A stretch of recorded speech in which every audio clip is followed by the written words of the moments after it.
I don't know, man. Things appear to be getting worse and worse every day, if you ask me. There's obviously what's happening in Gaza right now with Israel just slaughtering innocent civilians all over the place. You also have Russia and Ukraine, which is certainly a cause for concern. The violence has now ramped up again there.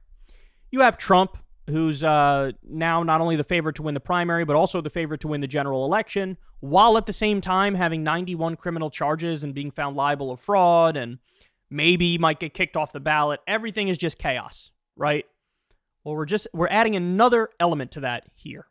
So this is from WRAL, from North Carolina. Biden won't face any competition in North Carolina's 2024 Democratic primary, state election officials confirm. Now, that's one way to write the headline. Another way to write the headline is Democrats end democracy in North Carolina. Democrats go full authoritarian in North Carolina. And we don't want to have an election. We're just going to not have it. What? Weren't you guys sucking yourselves off in the last election? Like, we're the ones who believe in democracy. Donald Trump is against it, yeah. Anyway, ban the Democratic race here. Thank you. Appreciate it. The state's top election officials confirmed the North Carolina Democratic Party's request to have President Joe Biden alone on the ballot in the primary election, rejecting potential Democratic challengers Dean Phillips, Marianne Williamson, and Cenk Uygur. Now, hold. There's a debate to be had, and even Cenk would acknowledge this, around Cenk. Because there's a legal gray area. Is he allowed to run as a naturalized citizen? He's not a natural-born U.S. citizen. He's a naturalized citizen. Some people interpret the Constitution that naturalized citizens can't run. Others say, no, they have equal rights now, so they are allowed to run. I will grant you that there is a debate around Cenk's ability to run. And again, I think he would even acknowledge that. There is no debate around Marianne Williamson or Dean Phillips. There is no debate around that. But they said, no primary. We've decided no primary. Guys, just so you understand, don't be naive. This is what pulling the strings behind the scenes looks like. This is what happens when the White House makes a phone call to the Democratic Party of North Carolina and says, hey, you know all those things you want from us? You know these funds and that funds and X, Y, and Z? Well, maybe you'll get them. Maybe you'll get even more than that if you do this for us. Maybe you get none of it if you don't. This is what that stuff looks like. This wasn't just like, we are going to make an ideological and principled decision to not have a Democratic race. No, this was shadow politics behind the scenes, cigar-filled back rooms, making phone calls. That's what this is. All right, so let me read you some of this. President Joe Biden will be the only Democratic candidate for president in North Carolina's 2024 primary elections. The state's top election officials confirmed that decision Tuesday in a 5-0 vote, shooting down potential Democratic challengers Dean Phillips, Marianne Williamson, and Cenk Uygur. By the way, I love that we're going to give ourselves the vote to block your vote. What? Nobody asked you. Nobody asked you to have a veto power overriding what's supposed to be a Democratic election. Jesus Christ. Tuesday's vote by North Carolina State Board of Elections echoed its initial decision made in December based on the North Carolina Democratic Party's request to have Biden alone on the ballot. At the time, North Carolina Democratic Party spokesman Tommy Maddox told WRAL that Biden has been the only candidate seriously campaigning in North Carolina. Excuse you? Biden's not campaigning anywhere. There's no... Biden hasn't even released an agenda for 2024. Never mind held rallies. What are you talking about? In order to get on the ballot, you need to have donors in the state and be actively campaigning in the state, he told WRAL last month, adding that the rule is the standard that we have used in all previous cycles. Who are we kidding here? First of all, the reason why you wouldn't go campaign in North Carolina is because at the moment, people, of course, are focused first and primary on first and foremost on the primary in New Hampshire, and the Republicans are at least in Iowa. But by the way, I don't even know if this is true. You'd have to ask Marianne Williamson, hey, have you gone to North Carolina? Maybe she has. She probably has, right? So it should, what, do you have like a minimum hour requirement that they need to be in North Carolina for them to be official in your eyes? Like, what are we doing here? You're going to put quotas on how much time they have to spend in the states in order to just get on the ballot? What are you talking about? Jesus. Phillips, a Minnesota congressman, Williamson, a self-help author, and Uyghur, a progressive podcaster, are all running for the Democratic Party nomination against Biden, but the state Democratic Party declined to recommend any of their names for the primary election ballot, and none of them formally petitioned to be added to the ballot, a process in North Carolina that requires getting 10,000 signatures to show support. The State Board of Elections has the authority to override a political party's request and add more names to the ballot for the primaries. However, none of the board's Republican or Democratic members showed an appetite for that on Tuesday. So now let's pause here, because you might hear those things and say, well, hold on.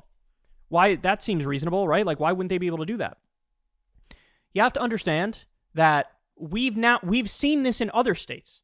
And this is all kabuki theater about process to override the fact that they're making an authoritarian decision to not even allow an election. So we know, look at this, guys. There are 4 states, Democratic parties in 4 different states, that made the decision to only have Biden on the ballot. Florida, Massachusetts, North Carolina, Tennessee. This is a concerted effort. This is not, that's their cover story is, oh, but the process, you didn't do A, B, and then C. You did A, B, and skip C and went to D. That's not actually their concern. They're not actually dotting the I's and crossing the T's and saying, ma'am, sir, you need to follow that process better. No, this is a concerted effort from the top down. And by the way, in some places, they even, and to their credit, I think, dropped the kabuki theater, dropped the dance, dropped the veneer of seriousness. In the case of Florida, they literally moved the day to register a month earlier, didn't tell anybody, and then they turned around and said, oh, you're not on the ballot. What? I'm registering before the line you gave. Oh, no, we secretly changed the line to a month earlier, so sorry, you're not on the ballot. That's what they did in Florida. That's what they did in Florida. So not even bothering to do the process and this and that. And not even bothering to do that. We changed the date. We didn't tell you. You didn't sign up in time because we changed the date without telling you, and now piss off. And so now this is North Carolina's version of that. That's what we're looking at. The State Board of Elections has the authority to override, and they didn't. They didn't. They could have said, you know what, these people are running, let them on. But they didn't do that. Why? Why did all 5 of them say, no, we're not doing that? Why?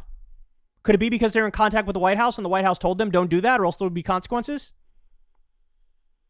Quote, I'm very sympathetic to the thought that these are party primaries and parties should be able to nominate the candidates of their choosing, said Kevin Lewis, one of the election board's 2 Republican members. Wow. So even the Republicans went along with this. In addition to shooting down Phillips, Williamson, and Uyghur, the board also rejected the request of Luis Lavin to run in the Democratic primary since he's not a registered Democrat. The board also declined a request to put former presidential candidate Jill Stein's name on the ballot for the Green Party. Oh, so now not only are you doing election interference with the Democratic primary, you're also doing it for the Green Party. We don't want the Green Party to exist, and we don't want Jill Stein to be the nominee, so we're just going to say you're not on the ballot. Now, they say the state branch of the Green Party requested not to have a primary election this year. Gee, I wonder what the specifics are of that story. I wonder how we got to the place where a Green Party member in the state said, I don't want Jill Stein to run. Do you see how the sausage is made here? Do you see how the sausage is made? Guys, there are no real arguments to keep them off the ballot.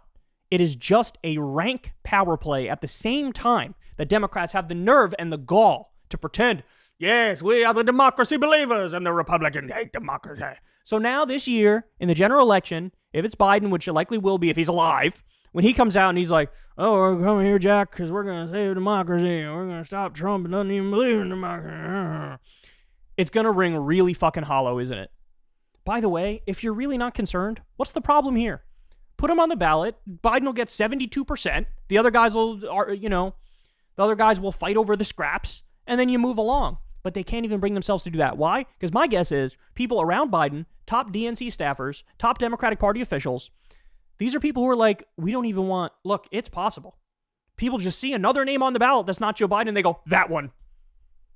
Why? Because look at him. Look at him. Never mind what he's actually doing, but what he looks like and how he's acting. That's enough for a lot of people. Unfortunately, a lot of people make decisions not based on policy. They make it based on feelings. They make it based on optics. And Biden is failing the sniff test, dog. He is failing that sniff test. And so that's my guess as to why they're like, no, not here, not here. My guess is they've tried to strong-arm other states too, but some other states, Democratic officials were like, no, that's not how it works. They're allowed to be on the ballot. So, man, I mean, it's astonishing, right? Look, we talk about other countries. In Iran, you need your candidates pre-approved by the Ayatollahs. and the Iranian Revolutionary Guard. And like, we look at that and we go, well, hold on, that's authoritarian. You're limiting the scope of the choices and then saying, pick among the pre-approved people. Well, what the fuck do you think this is? What do you think this is? We know what this is. Don't be naive. Don't be silly. We know exactly what this is. They are spitting in the eye of democracy. So now, your primary choices in the election are Joe Biden, who supports the genocide of Palestinians, Donald Trump, who supports the genocide of Palestinians, and potentially RFK, who just got on one ballot in Utah, at least for the general election, who supports the genocide of Palestinians. Maybe Cornel West will get on some ballots. I don't know. Maybe Jill Stein will get on other ballots. You know, these Democrats, Dean Phillips, Marianne Williamson, maybe they'll get on other ballots, but this is unacceptable and this is inexcusable. And I don't think they realize how many people they're pissing off who follow along when they do strong arm moves like this. It is just authoritarian. In this particular, it's so funny, right? Because Trump was running around screaming about, oh my God, Joe Biden stole the general election. He stole the general election. He didn't. There's literally no evidence of that. But there is evidence in this situation. He is certainly stealing specific state primaries. There's no other way to look at it. And like I said, let me repeat it for you. We now have 4 states that are saying just Biden. We don't care. Just Biden. Nobody asked you. Democratic Party hacks in various state parties. Nobody asked you to limit the choices for us. It's 4 now. How many is it going to be? How many is it going to be in a month, right? How many of these states are going to say, sorry, we disagree with you running because we're party hacks? List will probably grow. It's a dark, dark day for America. Hey, y'all, do me a favor and like and subscribe. It helps out big time in the algorithm. Click the bell as well for notifications when videos drop, and watch that video on screen right now. You know you want to.